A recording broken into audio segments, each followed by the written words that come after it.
like to welcome you back to the School of the Prophets study. This time we're going to be continuing on with our lesson number 11, which is the Feast of Trumpets, or Rosh Hashanah, or Yom Teruah, depending on how you want to look at it. It's the beginning of the last of our group of feasts, or a series of feasts that we're going to be covering. The last group of feasts spans across a period of about 15 days and is composed of various moments that are really important. And probably as the coming of time draws to an end, we really want to start focusing more in our lives on the very things that are in these last feasts, because I have a feeling that what's in these last feasts is speaking in loud words to us now in our own lives, that we need to prepare, that we need to be ready. I'd like to start by reading in Revelations 1:10, kind of gives us an opening for the Feast of Trumpets. It says, "I was in the Spirit on the Lord's day and heard behind me a great voice as a trumpet." And this is the voice of God calling attention.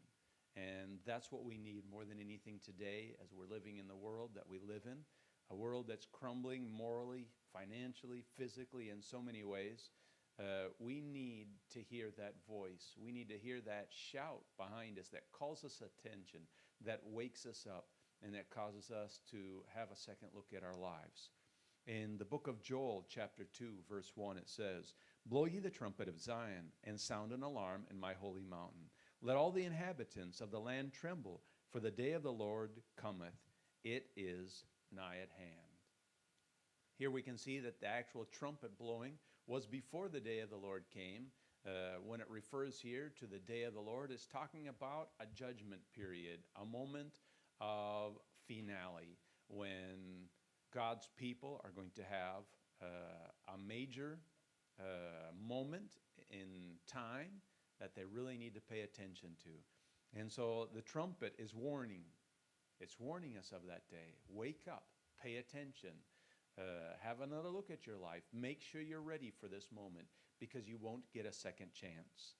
So we're going to be studying what is the Feast of Trumpets, how did Christ fulfill the Feast of Trumpets, what other important historical events may have fallen on this date, and what important events, if any, in the restoration of the Church of Christ may have fallen on this date. When we think about the Feast of Trumpets, it's considered the day of looking forward, or the day of judgment, or the day of remembrance. It's a moment when we hear the trumpet and we look forward to what's about to come. We understand that judgment is about to be on us, and we begin to remember who and what we are, and we relook at our life and see if we need to change something. It's also considered the Feast of Ingathering. It's the time when people would come in. In the feast that existed in Israel, this was a time when everyone needed to come in. They needed to come in. They needed to be part of this. They needed to participate.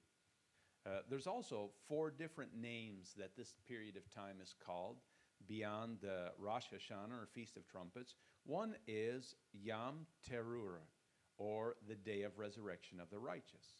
And so it's considered the day when all the righteous will be resurrected. A second name for this day is Yom HaMelech, or the day of the coronation of the king, the day when the king is given his crown and finally made ruler over everything. Number 3, Yom Hadin, or the day of judgment, the day when all will be judged for who and what they are. And the 4th name that this day has is Yom Zikaron, or the day of remembrance. And all 4 of these different names we can actually find played out in the book of Revelations in chapters 19 and chapters 20. We'll find that there's a day of the resurrection of the righteous there. We'll see the coronation of the king. We'll see the day of judgment, and we'll see it's a day of remembrance.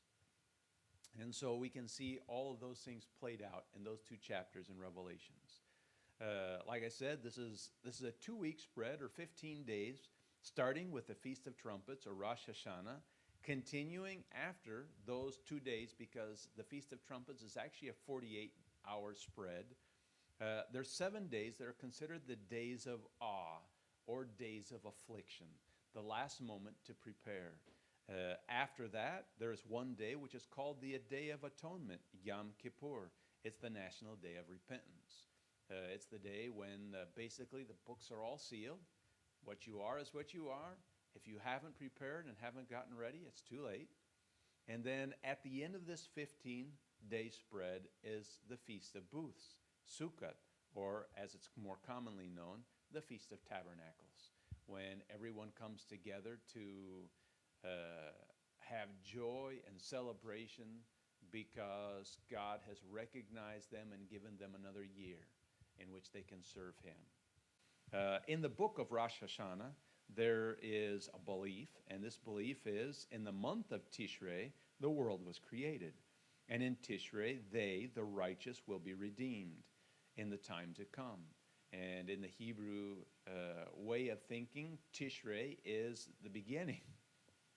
Tishrei 1 is the beginning of this series of feasts. It's when the Feast of Trumpets begins with the viewing of the new moon. And so this is the day that they consider the world was created on and the day that it'll end on. We're going to go on and we're going to read in Numbers chapter 29, verses 1 through 6. And it says, "And in the 7th month, on the first day of the month, ye shall have a holy convocation. Ye shall do no servile work. It is the day of blowing the trumpets unto you. And ye shall offer a burnt offering for a sweet savor unto the Lord. 1 young bullock, 1 ram, and 7 lambs of the first year without blemish. And their meat offering shall be of flour mingled with oil, 3/10 deal for a bullock, 2/10 deals for a ram, and 1/10 deal for a lamb, throughout the 7 lambs, and 1 kid of a goat for a sin offering to make an atonement for you, beside the burnt offering of the month, and the meat offering, and the daily burnt offering, and his meat offering, and their drink offering, according unto this manner, for the sweet savor, a sacrifice made by fire unto the Lord." And so here it's calling it the 7th month, but we also know because of the calendar change that this is also considered the first month. One is the calendar. One of the calendars is their physical calendar that the government follows, and the other is the religious calendar. And so Tishrei is not only the 7th month, but it's also the first month. In Leviticus chapter 23, verse 24, it says, "Speak unto the children of Israel, saying, In the 7th month, and the first day of the month, shall ye have a Sabbath, a memorial of blowing of trumpets, a holy convocation." And so again, we have this on the 7th month, the first day, or again, the first day of Tishrei. We're going to blow the trumpets. We're going to call everyone together. And there's different series of trumpet blows that are considered or traditionally used on this day. And we'll talk about those in a moment. In Numbers chapter 10, verses 8 through 10, it says, "And the sons of Aaron the priest shall blow with the trumpets, and they shall be to you for an ordinance forever throughout your generations. And if ye go to war in your lands against the enemy that oppress you, then ye shall blow an alarm with the trumpets, and ye shall be remembered before the Lord your God, and ye shall be saved from your enemies.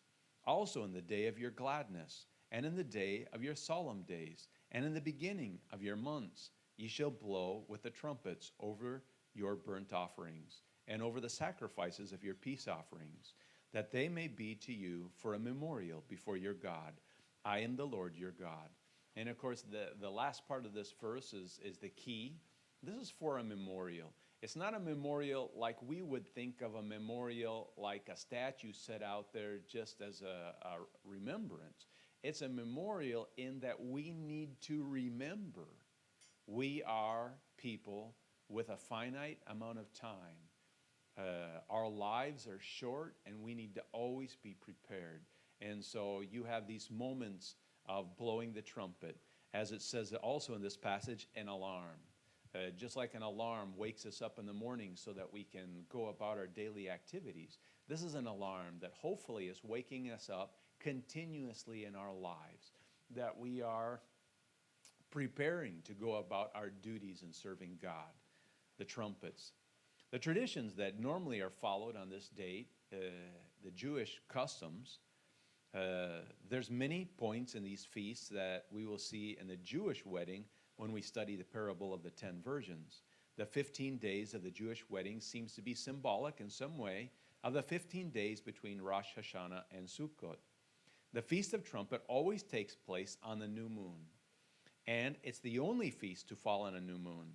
Because of this, in ancient times, it was often called the day when no man knows the day or the hour, because there's actually during that time period, they didn't know which day the new moon was going to fall on, and so it could be the first night or it could be the second night. And so it was a 48-hour spread. Starting in the evening of the last day of the 6th month, they would watch for the new moon. If the new moon wasn't complete on that day, then they would continue the watch the next night. They had 4 watches each night for 2 nights. Each watch was 3 hours, which is why it was the day when no man knew the day or the hour.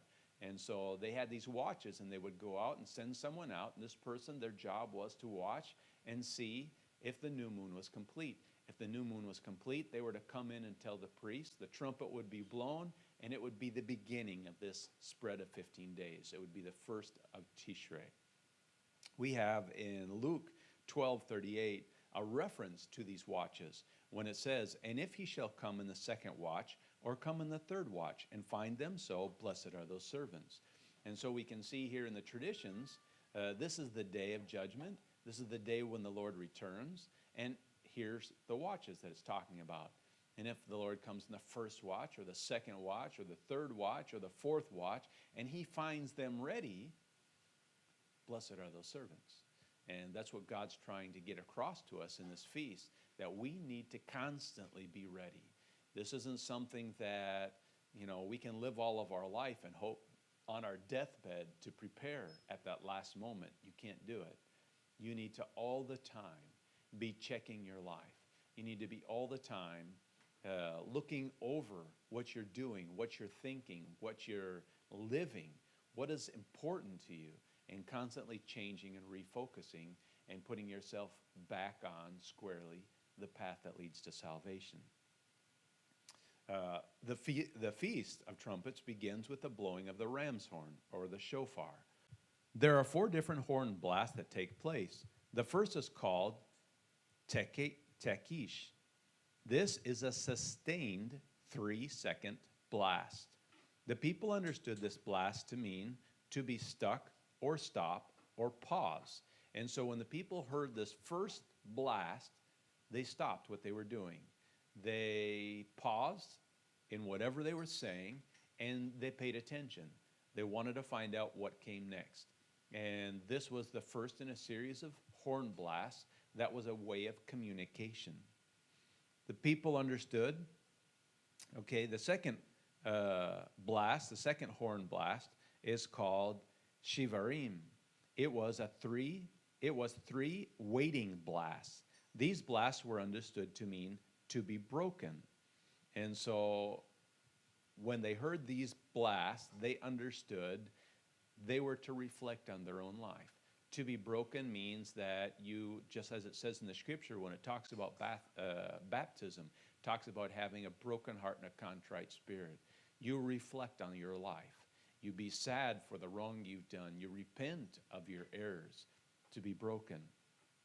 The third is called terush, and it was 9 quick blasts resembling an alarm clock. These blasts were understood to mean brings clarity, alertness, and focus. And so this third set of blasts, like an alarm clock, was supposed to focus you. You're now supposed to be in tune and focused on what's ahead of you. Nothing else matters. This event is all that matters to you, and everything else falls to the wayside. These blasts were understood to mean brings clarity, alertness, and focus. All 3 of these blasts although different, were equal in length of time and repeated 3 times. The fourth is called Tekisha, Hav Dolan. It was one very long blast, as long as the blower had breath.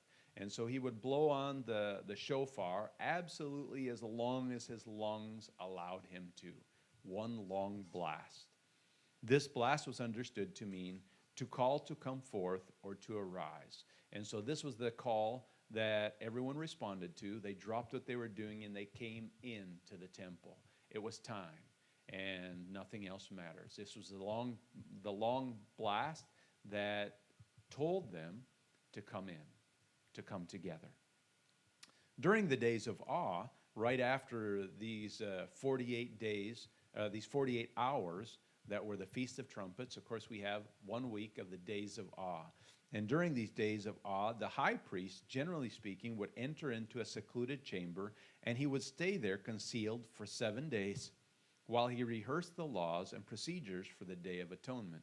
So he would go in and he would prepare himself for what came next. This whole period, the period of awe, the period of trumpets, was to bring people back in focus to God. That's the point. It's like an alarm. It wakes you up. It gets you going. It gets you prepared. And so he went into the chamber and had this time in seclusion. He himself prepared his own heart and mind and got ready for what God had in store. Another tradition that is followed in this time is called Tishlik. Tishlik.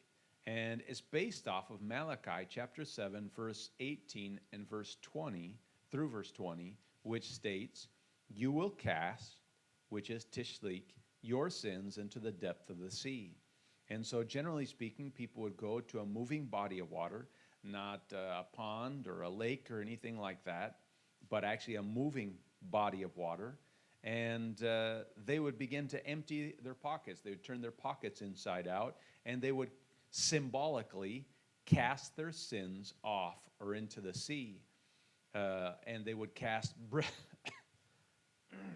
they would typically cast breadcrumbs into the water while reading the following passages in Micah 7, 18 through 20, Psalms 118, 5 through 9, and Psalms 33 and Psalms 130. And so as they did this, this would symbolically be the emptying of their life, of their sins, the things that were wrong or bad. The water, because it was moving, took their sins away and washed them. And of course, in many ways, we practice this in baptism today when we wash ourselves by making a new covenant with God and choosing to serve Him. And our Feast of Trumpets, in a sense, that which is supposed to wake us up like an alarm clock regularly, is when we come together and partake of the sacrament. And we remember Christ's death on the cross, His resurrection, and hopefully refocus our lives. If we've done that which is wrong, we pay attention. The Feast of Trumpets is coming, sacrament's coming. We prepare our life, we correct our errors, and we come in awe before God. When we come to the fulfillment, Christ's fulfillment in this feast, we come to understand that not everything, not all the feasts have yet been fulfilled, that there's still parts of each of these feasts that need to be fulfilled. And as this feast is thought of as Christ's second coming, of course, He hasn't come yet. And so whether He comes on this date or not, if He chooses to come on this date, it hasn't happened yet. And of course, we have passages in the Scripture that tell us that not everything yet has been fulfilled. One of those passages we find in 3 Nephi chapter 7, verses 7 through 12, where it says, "Behold, I do not destroy the prophets, for as many as have not been fulfilled in me, verily I say unto you, shall all be fulfilled. And because I said unto you that old things hath passed away, I do not destroy that which hath been spoken concerning the things which are to come. For behold, the covenant which I have made with my people is not all fulfilled. But the law which was given unto Moses hath an end in me. Behold, I am the law and the light. Look unto me, and endure to the end, and ye shall live. For unto him that endureth to the end will I give eternal life. Behold, I have given unto you the commandments. Therefore keep my commandments. And this is the law and the prophets, for they truly testified of me. And so he lets us know, not everything's been fulfilled yet, but it all will be fulfilled sooner or later.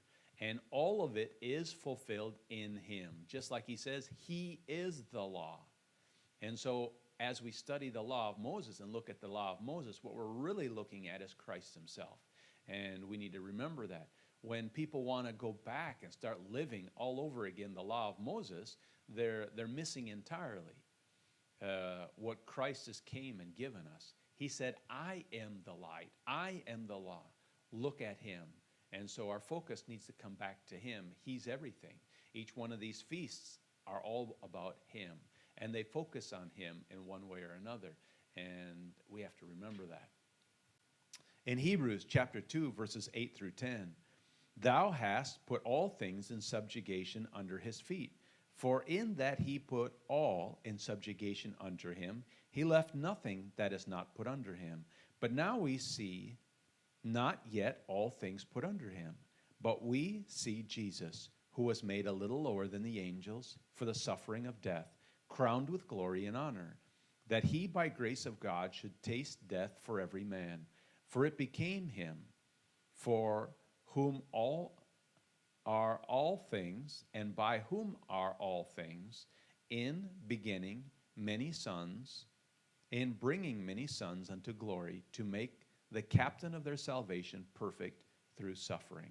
And so here we have the book of Hebrews, well after Christ's death and resurrection on the cross, and it's telling us, but now we see not yet all things put under him.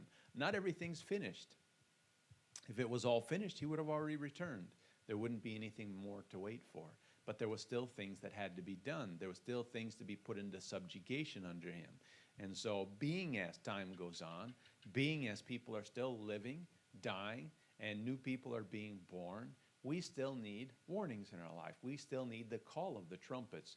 We still need moments of reflection and awe when we come back and recheck our life to make sure we're doing what's right. 1 Corinthians chapter 15, verses 25 through 28. For he must reign till he hath put all enemies under his feet. The last enemy that shall be destroyed is death, for he hath put all things under his feet. But when he saith all things are put under him, it is manifest that he is accepted, which did put all things under him. And when all things shall be subdued unto him, then shall the Son also himself be subject to him that put all things under him, that God may be all in all. And so again, it tells us that there's a process from Christ's death and resurrection. Really, from the beginning of time in Genesis, there's been a process that's been taking place, and this process isn't yet finished. But there will come a finished date. There will come a final date, which of course is what the Feast of Trumpets is also telling us. There is a warning and a final date. In Joel chapter 2, verses 15, 16, verse 23, and then verses 28 through 32, it says this: Blow the trumpet in Zion, sanctify a fast, call a solemn assembly, gather the people, sanctify the congregation, assemble the elders, gather the children and those that suck breast. Let the bridegroom go forth out of his chamber, and the bride out of her closet. Be glad then, ye children of Zion, and rejoice in the Lord your God. For he hath given you the former rain moderately, and he will cause to come down for you the rain, the former rain, and the latter rain in the first month. And it shall come to pass afterwards that I will pour out my spirit upon all flesh. And your sons and your daughters shall prophesy, and your old men shall dream dreams, and your young men shall see visions. And also upon the servants and upon the handmaidens in those days will I pour out my spirit.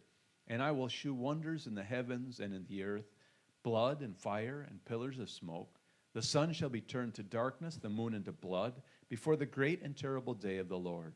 And it shall come to pass that whosoever shall call on the name of the Lord shall be delivered. For in the Mount Zion and in Jerusalem shall be deliverance, as the Lord hath said, and in the remnant whom the Lord shall call. And so here it sums up in one small passage everything about the Feast of Trumpets. It says, blow the trumpet, call the people together, cause them to reflect, cause them to consider, bring the children, bring everyone. No one is excluded. Call everyone in, because this is a moment of great importance.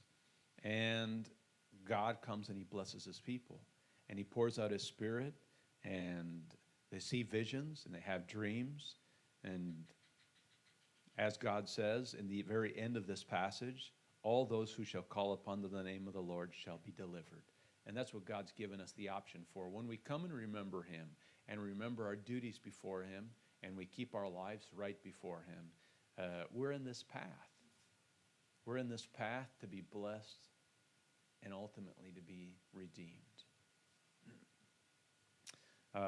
Interesting in the time, this time of Tishrei, first of Tishrei, we have a very interesting thing that happened in the coming forth of the restoration of the church. And have a testimony here in the Time and Seasons, Volume 3, number 13, page 773. That was published in May 1842, but it's actually a testimony going back to the beginning of the church. And I'm going to read that testimony. On the 22nd day of September, 1827, which is the first of Tishrei, having went as usual at the end of another year to the place where they were deposited, the same heavenly messenger delivered them up to me with the charge that I should be responsible for them, that if I should let them go carelessly or through any neglect of mine, I should be cut off. But that if I would use all of my endeavors to preserve them until the messenger should call for them, they should be protected. And so we have Joseph Smith's personal testimony here. Think about the Feast of Trumpets. It's a call to action. It's a call to meditate. It's a call to reflect and to adjust and modify our life. And on this very date, God returns to us the truth through the Book of Mormon. As we study both the Bible and the Book of Mormon, we understand that the Book of Mormon was called to be a witness to the truth in the Bible. And so now as we study them both, we come to a clearer, a better, a fuller understanding of what it is God asks of us. And on that very day, the first of Tishrei, God blew the trumpet, gave Joseph Smith the plates, and allowed the beginning of the translating of the Book of Mormon, that we might be called back into God's presence, and that we might follow and obey his commandments just perfectly the way he gave them. Some other interesting events that took place on this date. Of course, as far as we understand, this is basically Noah's birthday, the date the earth begins to dry up after the flood, and we find that in Genesis 8, verse 13. Also, Solomon placing the ark into the new temple and dedicating the temple, 1 Kings 8. And the law is read for the first time since the Jews returned from Babylonian captivity. We find that in Nehemiah chapter 8. And interestingly enough, according to a lot of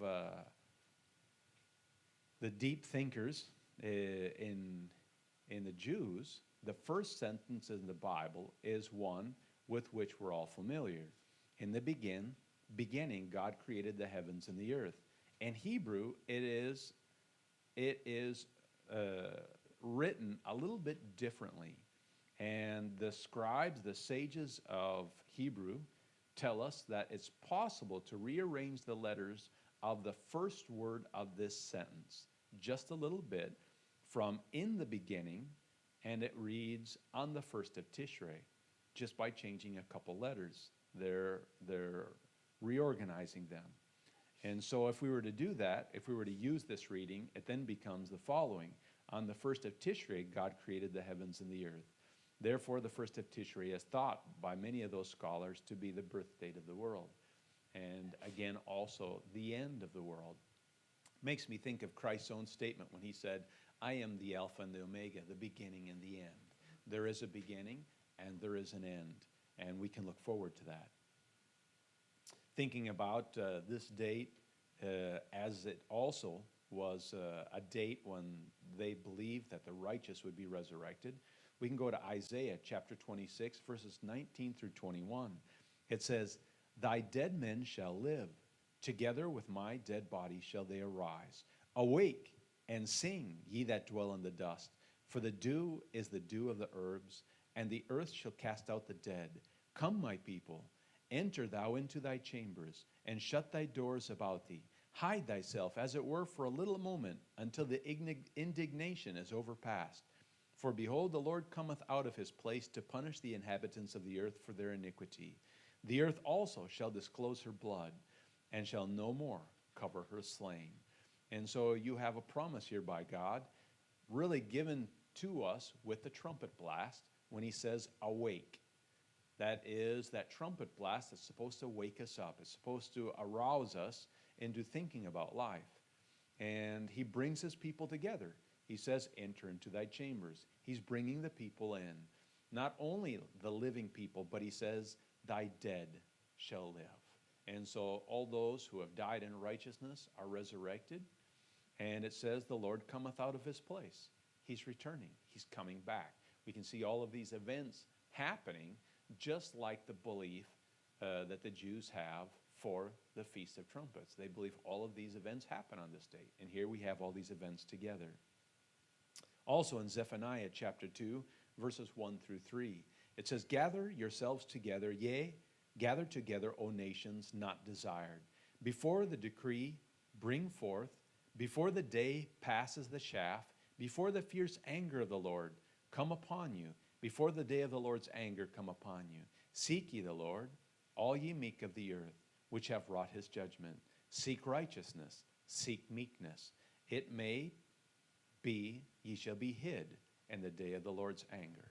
And so we have this promise that we're supposed to seek the Lord, which is, of course, again, another reason for the blast of the trumpet. It's to call us back to remembrance. It's to call us to stop and pause and to reconsider.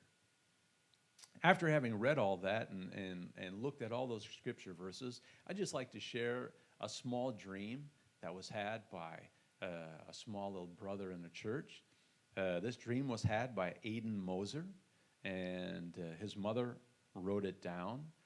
He had this dream on the 16th of October in 2008, or the 17th of Tishrei, Jewish year 5769. And I'm just going to read what Aiden's mother wrote. "Aiden told me, you know what? I had a really good dream last night, and it was really long. Aiden told me that in his dream, God blew up all of the broken churches, and then he made a new good church with his power. And it had a pitched roof, and it had rooms in it that you could visit and sing and read in. He said that Jesus came back to earth with all the dead people, and that it was heaven, but it wasn't heaven yet. He said that all the flowers died, but God made all new flowers, and that God blew up the moon, and the pieces fell onto the earth, onto the bottom of the earth, Antarctica, when he was shown the globe. He said at the end of his dream, he was really, really old, and he died. And Jesus told him he could stay in heaven because he had love." And so it's just interesting thinking about this young child, his dream, and the different aspects of his dream, because so many of those parts play into what comes into the Feast of Trumpet, and of course this whole 2 weeks of the last of the feasts, both the time of awe all the way up to the Feast of Tabernacles. And hopefully we can think about the trumpets, and we can think in our own life that we need to always be prepared. As a trumpet is oftentimes used as a battle cry, we have to remember that not all battles in this life are prepared for, but we have to always be prepared. We don't always know when the enemy's coming, but if we're prepared spiritually, it won't really matter whether we know if he's coming or not, because we'll be ready, and that's what God calls us to do. Every day to prepare ourselves, every day when we get up, every day as we step into our new day, to re-examine ourselves and make sure that we're still following the right path. All of this life is to focus on Christ. He is it. He's the law. He's the light. hopefully he will always be your light. Hope you have a good time. See you again in the next study.